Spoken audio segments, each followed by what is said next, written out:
दिल्ली में हुए car blast के बाद एक बड़ा खुलासा सामने आया है। सूत्रों के अनुसार देश में अभी भी 300 किलोग्राम अमोनियम नाइट्रेट विस्फोटक मौजूद है, जिसकी तलाश जारी है। शुरुआती जानकारी के मुताबिक कुल 3200 किलोग्राम विस्फोटक बांग्लादेश और नेपाल के रास्ते भारत में लाया गया था। यह विस्फोटक एक फर्टिलाइजर कंपनी से चुराया गया था। पुलिस ने फरीदाबाद मॉड्यूल के तहत चलाए गए अभियान में अब तक लगभग 2900 किलोग्राम अमोनियम नाइट्रेट बरामद कर लिया है। हालांकि बाकी बचा हुआ 300 किलोग्राम विस्फोटक अभी भी एजेंसियों और पुलिस के लिए एक बड़ी चुनौती बना हुआ है। सूत्रों के मुताबिक सुरक्षा एजेंसियों के सामने इस वक्त सबसे बड़ी चुनौती है बचे हुए 300 किलोग्राम अमोनियम नाइट्रेट को बरामद करना और जिनके कब्जे में ये विस्फोटक है उन तक पहुंचना। सूत्रों की माने तो 2900 किलोग्राम विस्फोटक को अब तक एजेंसियों ने अलग अलग जगहों से बरामद कर लिया था। हालांकि अभी भी 300 किलोग्राम अमोनियम नाइट्रेट अलग अलग जगहों पर छिपा हुआ है,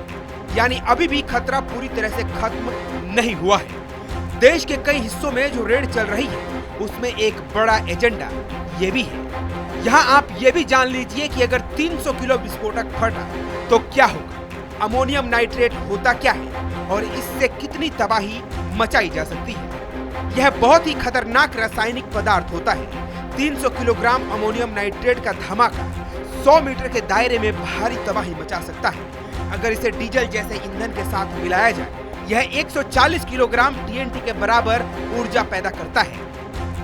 शहर के बीच में ऐसा धमाका 500 से 1000 लोगों की जान ले सकता है। राष्ट्रीय आपदा प्राधिकरण एनडीएमए के अधिकारियों ने इसके बारे में जानकारी दी है।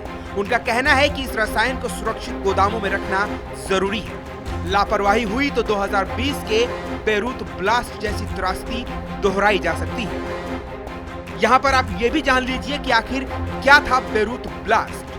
बेरूत ब्लास्ट लेबनान की राजधानी बेरूत में हुआ एक भीषण विस्फोट था, जिसे 4 अगस्त 2020 को अंजाम दिया गया था। इस विस्फोट में 200 से अधिक लोग मारे गए थे और 6000 से अधिक लोग घायल हुए थे। विस्फोट का कारण अमोनियम नाइट्रेट ही था, जिसे बेरूत के बंदरगाह में संग्रहित किया गया था। इस विस्फोट के बाद लेबनान में संकट की स्थिति बनी थी, जिसमें अर्थव्यवस्था, आर्थिक और सामाजिक कठिनाइयों और बेरोजगारी के हालात से जूझा जाता रहा था।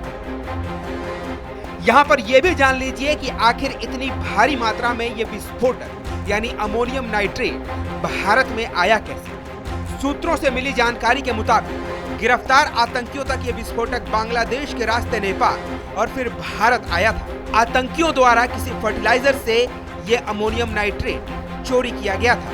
भारत में कुल 3200 किलोग्राम की खेप आई है। एजेंसियों ने इस पूरे रूट को अलर्ट किया है। अब आप ये भी जान लीजिए कि ये आतंकी आखिर चाहते क्या थे और उनके निशाने पर क्या था। अब तक सामने आई जानकारी के मुताबिक गिरफ्तार आतंकियों के मॉड्यूल में यूपी के मंदिर, धार्मिक स्थल टारगेट पर थे, खास तौर पर अयोध्या और वाराणसी।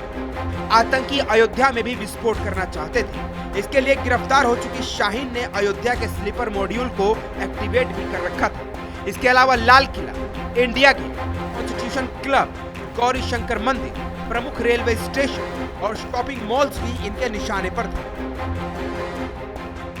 पुलिस सूत्रों के मुताबिक यह साजिश जनवरी 2025 से चली आ रही थी। यह आतंकी मॉड्यूल कई महीनों से मुंबई के 26/11 जैसे बड़े हमले की प्लानिंग कर रहा था। पुलिस के अनुसार मॉड्यूल ने करीब 200 से अधिक शक्तिशाली आईईडी तैयार करने की योजना बनाई थी, जिन्हें एक साथ दिल्ली, गुरुग्राम और फरीदाबाद के हाई प्रोफाइल निशानों पर उपयोग किया जाना था। पुलिस सूत्रों का कहना है कि धार्मिक स्थलों को निशाना बनाकर सांप्रदायिक तनाव भड़काने की साजिश रची गई थी। फिलहाल इस खबर में इतना ही। आप ये खबर रिपब्लिक भारत के डिजिटल प्लेटफॉर्म पर देख रहे थे। मेरा नाम है अमृत यदुवंशी। अगर आपको ये खबर पसंद आई हो, लाइक कीजिए, इस खबर पर अपनी राय कमेंट कीजिए, साथ ही चैनल को सब्सक्राइब करना बिल्कुल ना भूलें।